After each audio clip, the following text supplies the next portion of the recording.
बिस्मिल्लाहिर्रहमानिर्रहीम। अस्सलामु अलैकुम नाज़रीन। पाकिस्तान तहरीक इंसाफ के चेयरमैन इमरान खान ने कहा कि पाकिस्तान का दिवालिया करने वाले नून लीग और जरदारी ग्रुप हैं। इनने 30 साल में पाकिस्तान का दिवालिया करने में कोई कसर नहीं छोड़ी है और अभी पाकिस्तान की मईशत को तबाह कर रहे हैं। जनरल बाजवा के बारे में भी उन्होंने कहा कि जनरल बाजवा ने पाकिस्तान के साथ ऐसी दुश्मनी की कि जो कोई दुश्मन भी नहीं कर सकता है। आज अगर मैं जनरल बाजवा की जो भी तनकीद करता है, जनरल बाजवा ने वो पाकिस्तान से किया जो दुश्मन ना कर सके। जनरल मुशर्रफ की हम तनकीद कर रहे हैं, हम फौज की नहीं।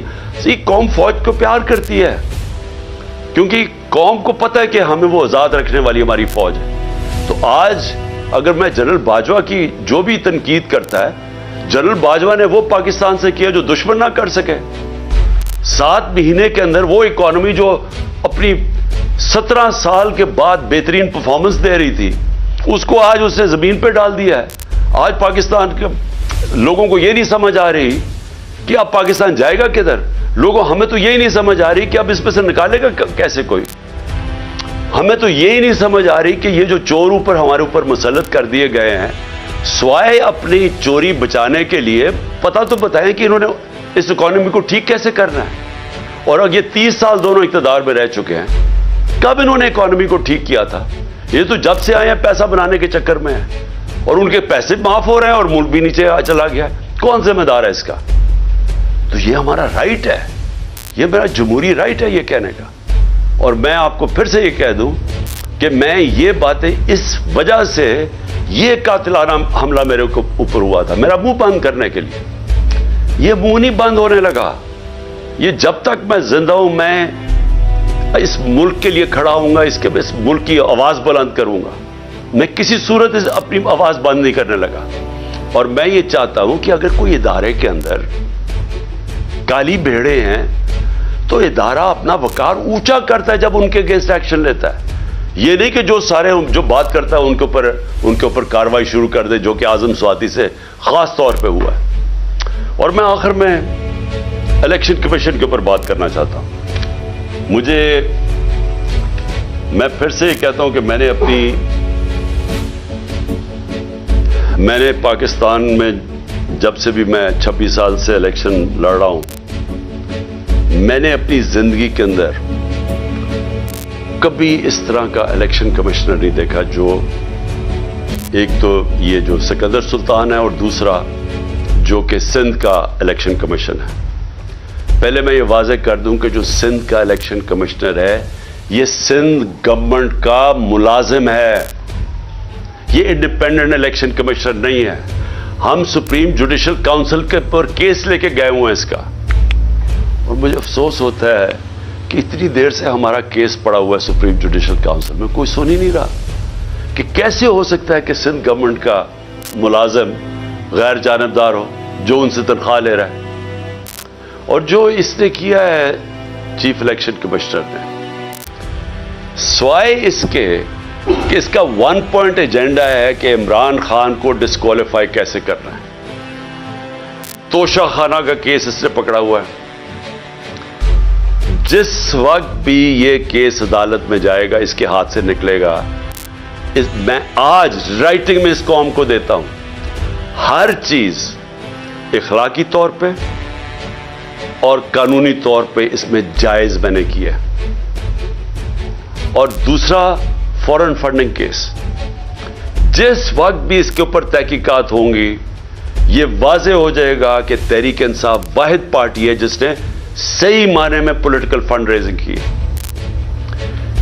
सुप्रीम कोर्ट ने भी 2018 में कहा हुआ है इसको, इलेक्शन कमीशन को, फिर से हाई कोर्ट में भी कहा हुआ है कि जो फंडिंग केस हैं, तीनों पार्टीज, पीपल्स पार्टी, पीएमएलएन और तहरीक इंसाफ की इकट्ठी सुनी जाए।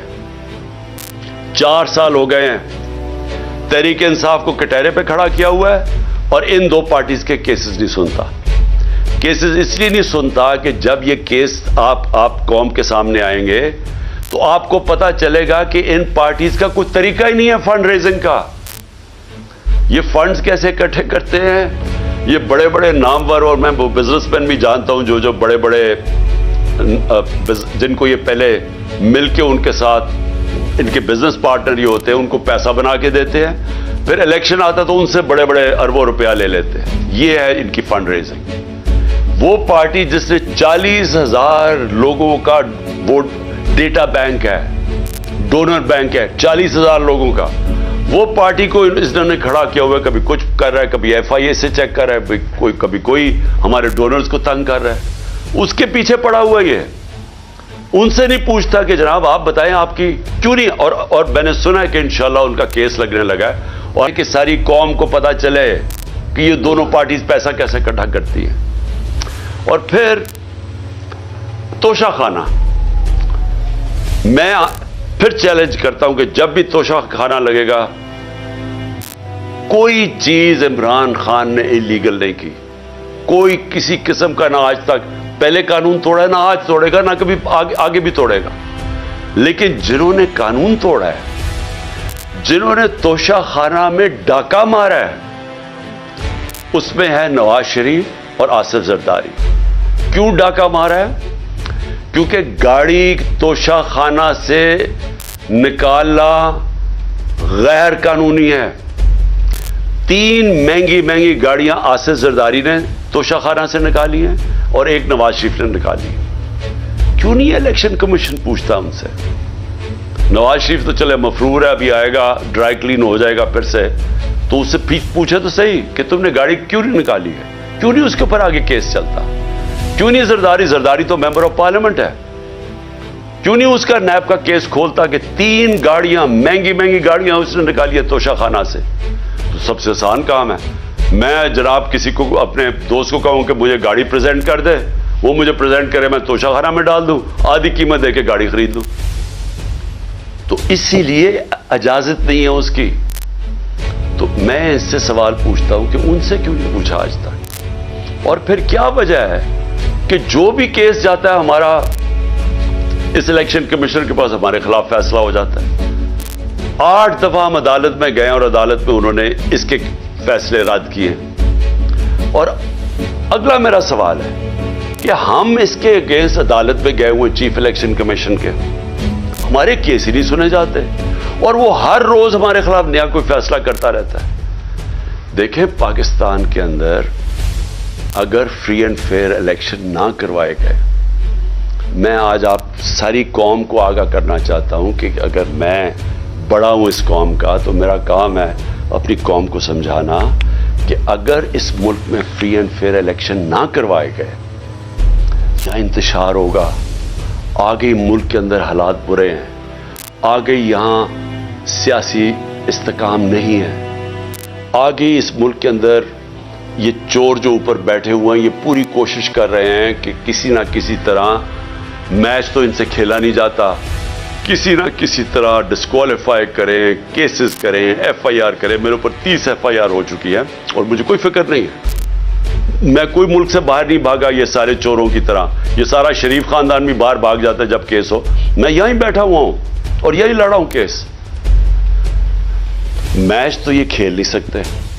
इन्होंने अब यही इलेक्शन कमीशन को इस्तेमाल करना है और इन्होंने FIA को इस्तेमाल करना है, इन्होंने नैब को इस्तेमाल करना है किसी ना किसी तरह टेक्निकल नॉकआउट करने के लिए। लेकिन अगर इस मुल्क के अंदर साफ और शफाफ इलेक्शन ना हुए, मैं बड़े इज्जत से अपने इदारों को, जिसमें हमारी अदलिया भी है, मोतबर है, और जिसमें पाकिस्तान की फौज भी है, जिनके पास जो इस मुल्क में एक प्लेयर है, मैं आपको ये बताना चाहता हूं कि अगर आपको मुल्क की फिक्र है तो खुदा के वास्ते इस मुल्क को साफ और शफाफ इलेक्शन की तरफ लेके जाएं।